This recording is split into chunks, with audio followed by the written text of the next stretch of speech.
백혜련 의원님 안녕하십니까? 예, 안녕하십니까? 네.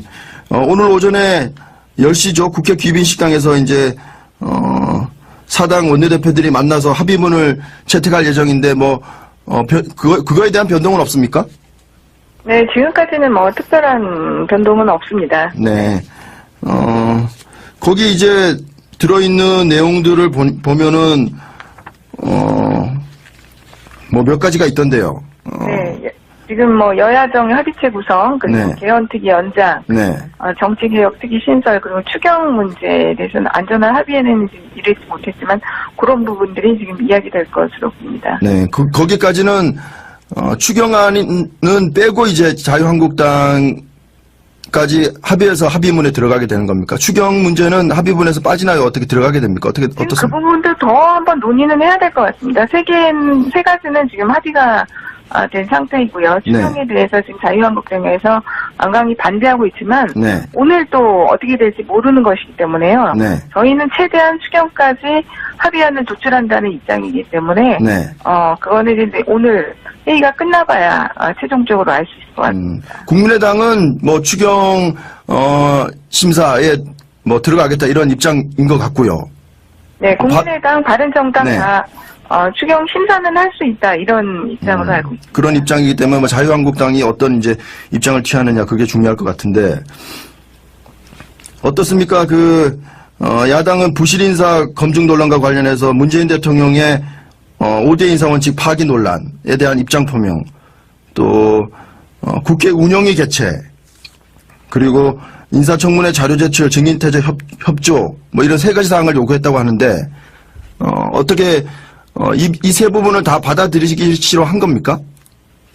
긍정적으로 거의 얘기가 많이 된 것으로 알고 있고요. 최종적으로는 또 청와대 측하고도 얘기를 해야 될 부분들이 있기 때문에 네, 그 부분들은 그러니까 저희는 좀 긍정적으로 검토하고 있는 단계라고 말씀드리면 될 것 같습니다. 국민의당 김동철 원내대표는 문 대통령의 어떤 입장 표명과 관련해서 전병헌 정무수석하고 통화를 했나 보던데요.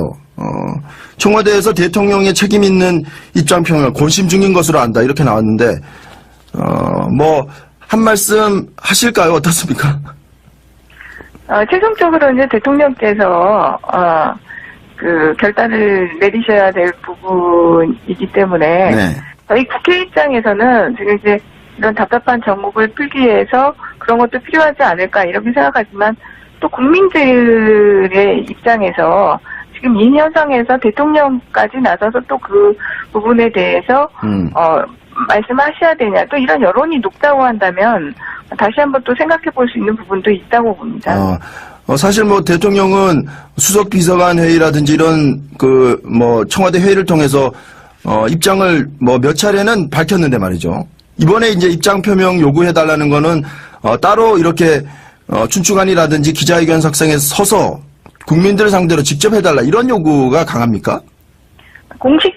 그렇죠. 대통령이 직접 공식적인 입장 표명을 해달라는 입장인 것이죠. 일종의 지금 청와대에서 계속 비서실장을 통해서 입장을 표명하고 이런 것들을 대통령이 직접 한 것은 아니다 이런 것으로 야당에서는 이제 받아들이고 있는 것이기 때문에요. 네. 예. 그래서 이제 대통령이 직접 나와서 입장을 발표하라 이런 거고요. 그리고 인사검증 관련해서 국회 운영위를 개최하기로 이제 어느 정도 합의가 된 것 같은데 언론에서는 조국 민정수석이 출석하는 거에 대해서 여야가 어느 정도 합의를 한 것 아니냐 이런 얘기가 나오던데 실제 어떻습니까?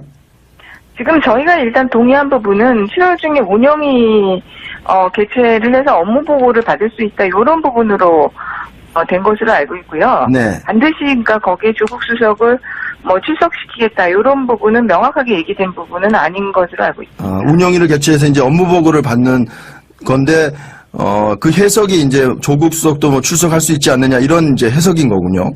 그렇죠. 네. 청와대 인사추천위가 지금 가동되고 있어서 거기에 이제 위원장이 임종석 비서실장 아닙니까? 그렇습니다. 비서실장이 모든 인사 문제라든 이걸 결국 총괄하는 직책이기 때문에요. 그러니까요.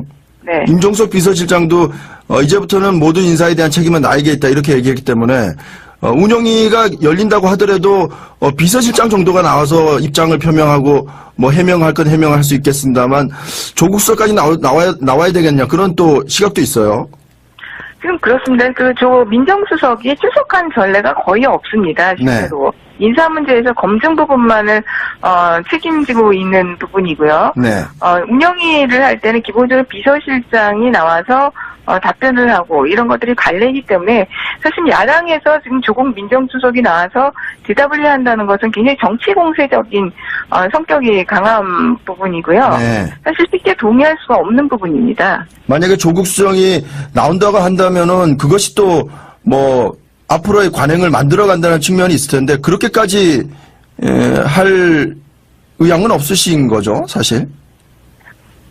그거는 뭐 이제 전국이 돌아가는 것에 따라서 조금 더 이제 지켜보기는 하겠지만 네. 실제로 기존의 관례 그리고 지금의 국민들의 정서 여러 가지를 고려했을 때는 조국 민정수석이 과연 출석해서 해명할 필요까지 있느냐. 진짜 박근혜 최순실 게이트 같은 그런 큰 사건에서조차 사실은 오병우 수석이 끝내 출석하지 않았습니다. 네. 네. 그런데 지금 이 국면에서 과연 조국 민정수석이 나와서 그렇게까지 해명을 해야 될 상황인지 그거에 대해서는 저희는 큰 의문을 가지고 있죠. 그렇군요. 운영위가 열리면 이제 임종석 비서실장 정도가 이제 출석해서 얘기를 하게 될 것 같다는 그런 느낌이 좀 들고요. 정부조직법 심의 착수도 합의했다고 하는데 이 부분은 뭐 무리가 없겠습니까? 사실 이번에 정부조직법 같은 경우는 최대한 그 변동이 없이 몇 가지 사항밖에 바뀌지 않는 거기 때문에 네. 사실 야당의 입장에서도 반대할 근거가 전혀 없습니다. 네. 실제로는. 네. 그래서 협조가 가능하지 않을까 네. 싶습니다. 문제는 이제 추경 심사일 텐데 어떻게 국민의당은 뭐 심사 또 바른정당도 심사에는 응하겠다 이렇게 얘기했는데 대통령이 제시한 또 정부가 제안한 그런 추경 원하는 대로 가지는 좀 어려울 것 같고요. 조금 이렇게 조정이 좀 이루어지는 선에서 추경이 좀 통과될 것 같다 그런 느낌인데 어떻습니까? 그러니까 추경이라는 것이 기본적으로 예산안은 정부에서 내는 것이고요. 심의 권한은 국회에 있는 것이기 때문에 네. 그 과정에서 충분히 국회의 그 입장 그런 것들이 들어가게 되는 겁니다. 그러니까 네. 저희는 지금 정부의 추경안을 그대로 받아라 이런 입장이 아니고 일단 논의를 시작하자. 그럼 추경 심의를 국회의 권한인 추경 심의권을 가지고 명확하게 지금 우리나라에서 필요한 부분들이 어떤 것인지 그 심의를 하자는 입장인 것이고요. 네.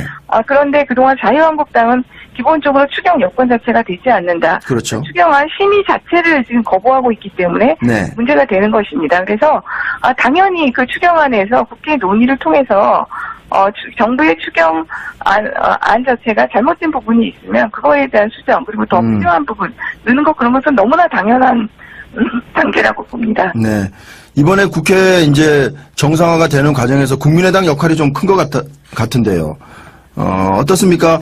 앞으로도 좀 국민의당이나 또 나아가서 바른정당과의 어떤 전략적 제휴라고 그럴까요? 그런 부분들을 좀 가면서 자유한국당까지 끌고 가실 그런 어떤 원내 전략이 있으십니까?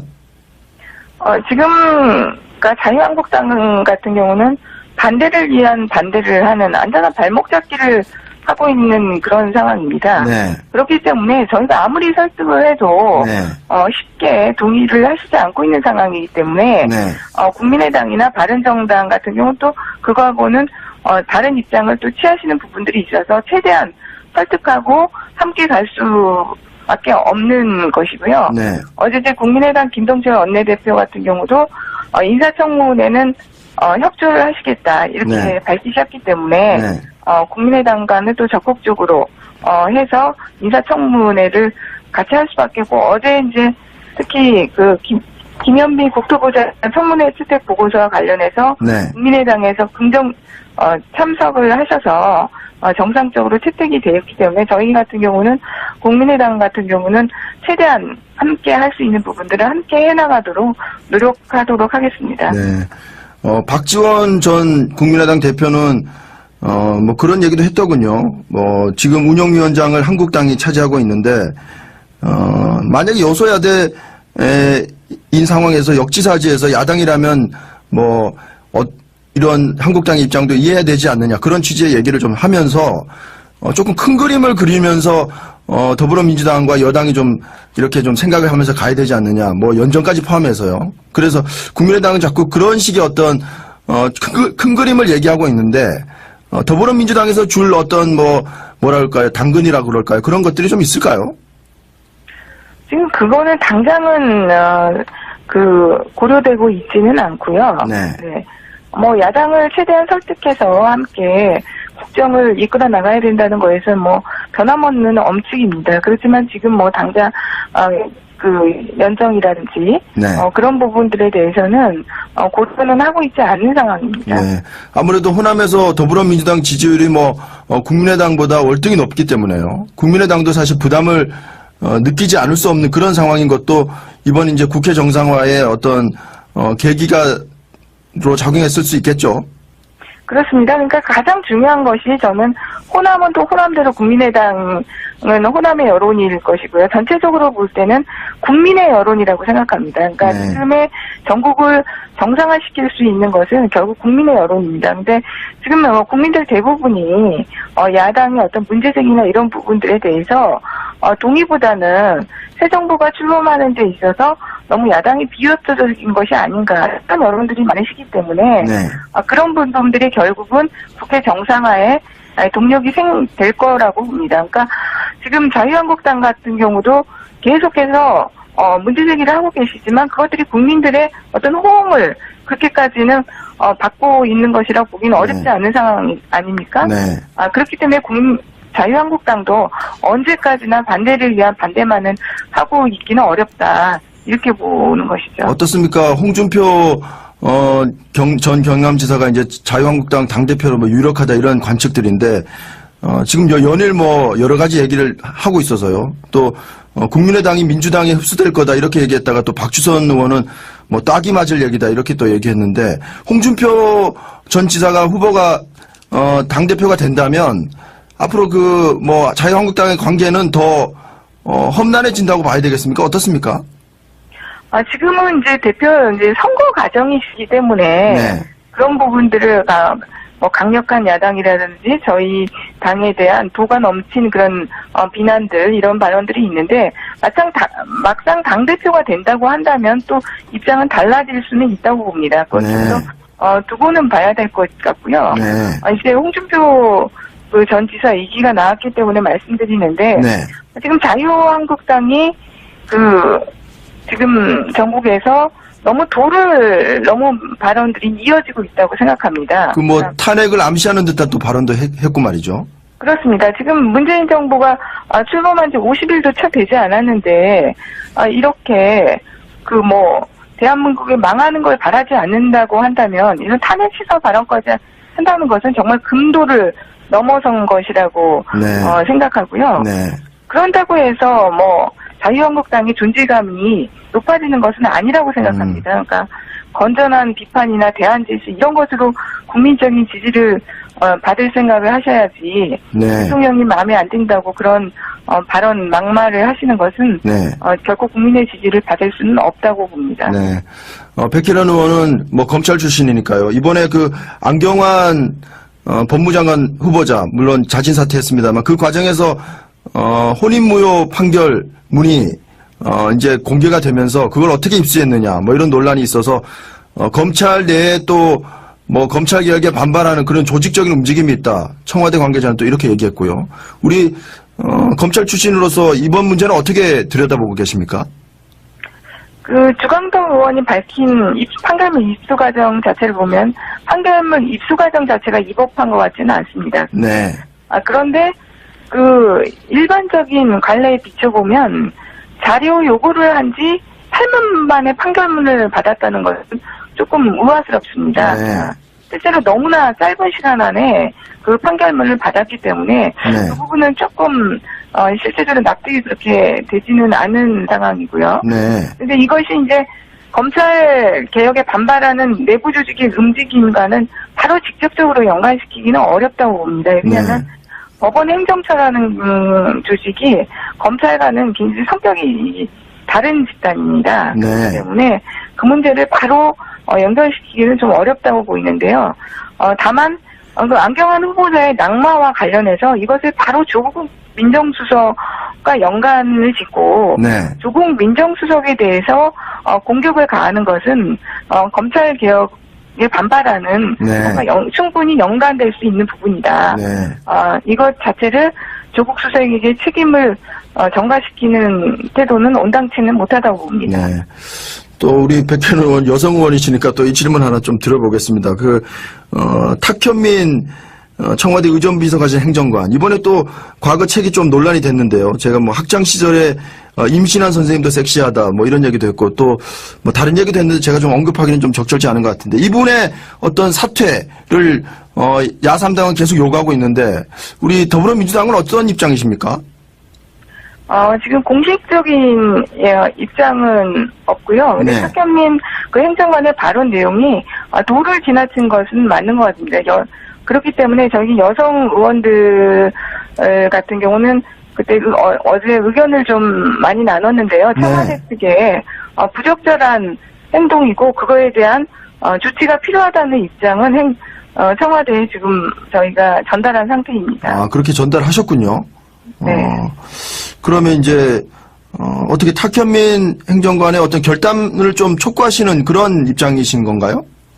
그렇습니다. 지금 내용이 보니까 상당히 정말 심각한 수준으로 볼 수밖에 없는 것 같습니다. 네. 그래서 그 부분에 대해서는 탁현민 행정관의 어떤 결단이 좀 필요하지 않나 네. 이렇게 봅니다.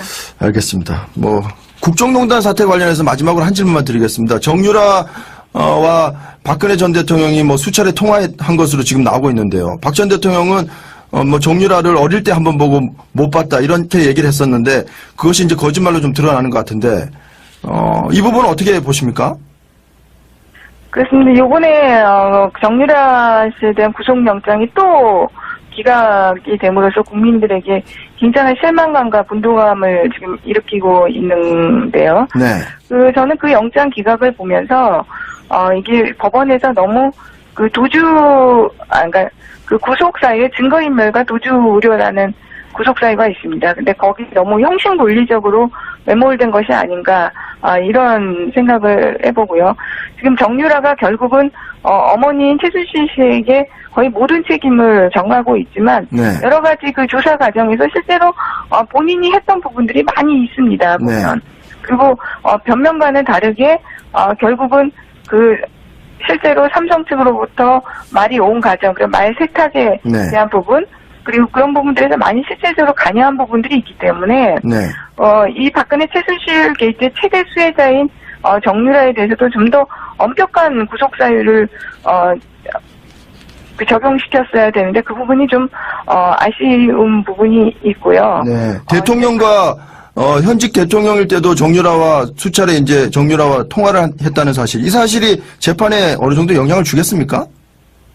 이미 그러니까 이제 재판 과정에서는 좀 영향을 줄 수 있겠지만 지금 구속 단계에서는 그 부분을 검찰에서 밝혔음에도 불구하고 이미 구속영장이 기각이 된 것이니까요. 근데 재판 단계에 들어가면 영향은 분명히 줄 수 있다고 생각합니다. 알겠습니다. 더불어민주당 대변인이신 백혜련 의원과 얘기 나눠봤습니다. 오늘 말씀 고맙습니다. 예, 감사합니다. 백혜련 의원님 안녕하십니까? 예, 안녕하십니까? 네. 오늘 오전에 10시죠. 국회 귀빈식당에서 이제, 사당 원내대표들이 만나서 합의문을 채택할 예정인데, 그거에 대한 변동은 없습니까? 네, 지금까지는 특별한 변동은 없습니다. 네. 거기 이제 들어있는 내용들을 보면은, 몇 가지가 있던데요. 네. 지금 여야정 협의체 구성, 그리고 네. 개헌특위 연장, 네.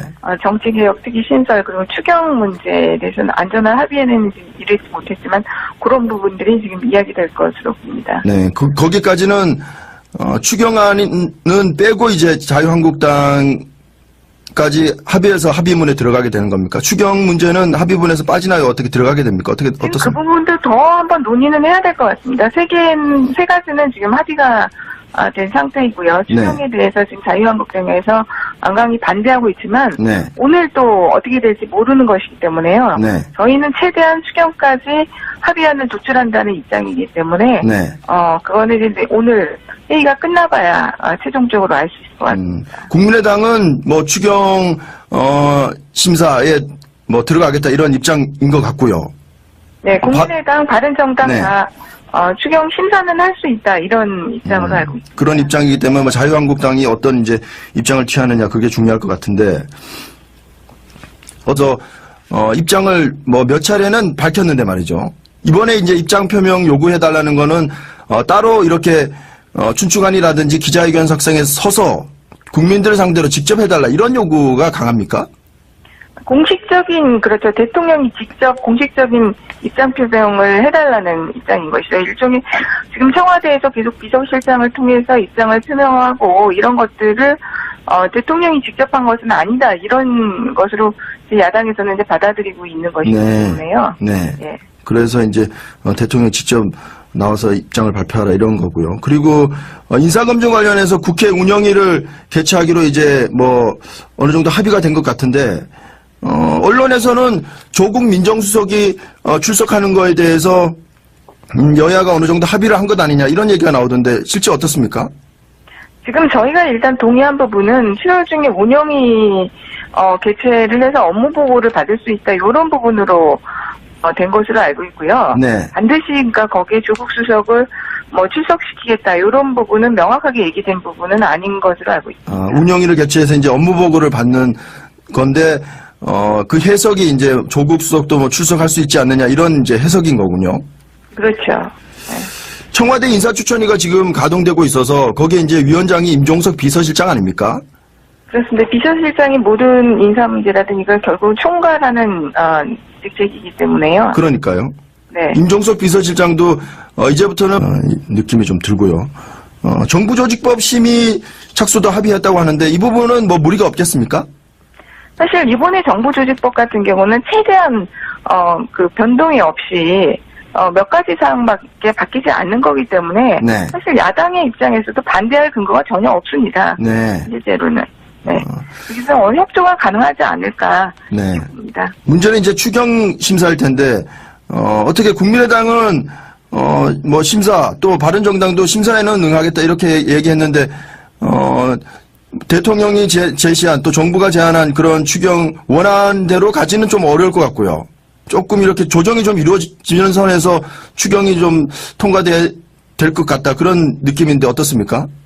그러니까 추경이라는 것이 기본적으로 예산안은 정부에서 내는 것이고요. 심의 권한은 국회에 있는 것이기 때문에 네. 그 과정에서 충분히 국회의 그 입장 그런 것들이 들어가게 되는 겁니다. 그러니까 네. 저희는 지금 정부의 추경안을 그대로 받아라 이런 입장이 아니고 일단 논의를 시작하자. 그럼 추경 심의를 국회의 권한인 추경 심의권을 가지고 명확하게 지금 우리나라에서 필요한 부분들이 어떤 것인지 그 심의를 하자는 입장인 것이고요. 네. 그런데 그동안 자유한국당은 기본적으로 추경 여건 자체가 되지 않는다. 그렇죠. 추경안 심의 자체를 지금 거부하고 있기 때문에 네. 문제가 되는 것입니다. 그래서 당연히 그 추경안에서 국회 논의를 통해서 정부의 어떻습니까? 야당은 부실 인사 검증 논란과 관련해서 문재인 대통령의 5대 인사원칙 파기 논란에 대한 입장 표명, 또 국회 운영위 개최, 그리고 인사청문회 자료 제출, 증인 태제 협조, 뭐 이런 세 가지 사항을 요구했다고 하는데 어떻게 이 세 부분을 다 받아들이시기로 한 겁니까? 긍정적으로 거의 얘기가 많이 된 것으로 알고 있고요. 최종적으로는 또 청와대 측하고도 얘기를 해야 될 부분들이 있기 때문에 네, 그 부분들은 그러니까 저희는 좀 긍정적으로 검토하고 있는 단계라고 말씀드리면 될 것 같습니다. 국민의당 김동철 원내대표는 문 대통령의 어떤 입장 표명과 관련해서 전병헌 정무수석하고 통화를 했나 보던데요. 청와대에서 대통령의 책임 있는 입장 표명을 고심 중인 것으로 안다 이렇게 나왔는데 뭐 한 말씀 하실까요? 어떻습니까? 최종적으로 이제 대통령께서 그 결단을 내리셔야 될 부분이기 때문에 네. 저희 국회 입장에서는 지금 이제 이런 답답한 정국을 풀기 위해서 그런 것도 필요하지 않을까 이렇게 생각하지만 또 국민들의 입장에서 지금 이 현상에서 대통령까지 나서서 또 그 부분에 대해서 말씀하셔야 되냐 또 이런 여론이 높다고 한다면 다시 한번 또 생각해 볼 수 있는 부분도 있다고 봅니다. 사실 뭐 대통령은 수석 비서관 회의라든지 이런 청와대 회의를 통해서 모든 인사에 대한 책임은 나에게 있다 이렇게 얘기했기 때문에 운영위가 열린다고 하더라도 비서실장 정도가 나와서 입장을 표명하고 뭐 해명할 건 해명할 수 있겠습니다만 조국 수석까지 나와야 되겠냐 그런 또 시각도 있어요. 지금 그렇습니다. 민정수석이 출석한 전례가 거의 없습니다. 실제로. 네. 인사 문제에서 검증 부분만을 책임지고 있는 부분이고요. 네.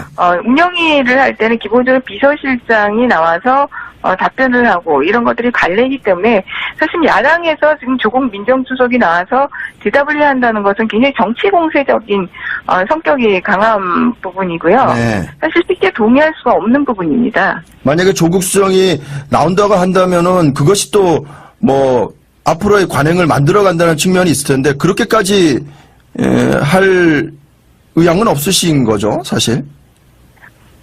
그거는 이제 전국이 돌아가는 것에 따라서 조금 더 지켜보기는 하겠지만, 네. 실제로 기존의 관례, 그리고 지금의 국민들의 정서, 여러 가지를 고려했을 때는 조금 민정수석이 과연 출석해서 해명할 필요까지 있느냐. 진짜 박근혜 최순실 게이트 같은 그런 큰 사건에서조차 사실은 오병우 수석이 끝내 출석하지 않았습니다. 네. 네. 그런데 지금 이 국면에서 과연 조국 민정수석이 나와서 그렇게까지 해명을 해야 될 상황인지 그거에 대해서는 저희는 큰 의문을 가지고 있죠. 그렇군요. 운영위가 열리면 이제 임종석 비서실장 정도가 이제 출석해서 얘기를 하게 될 것 같다는 그런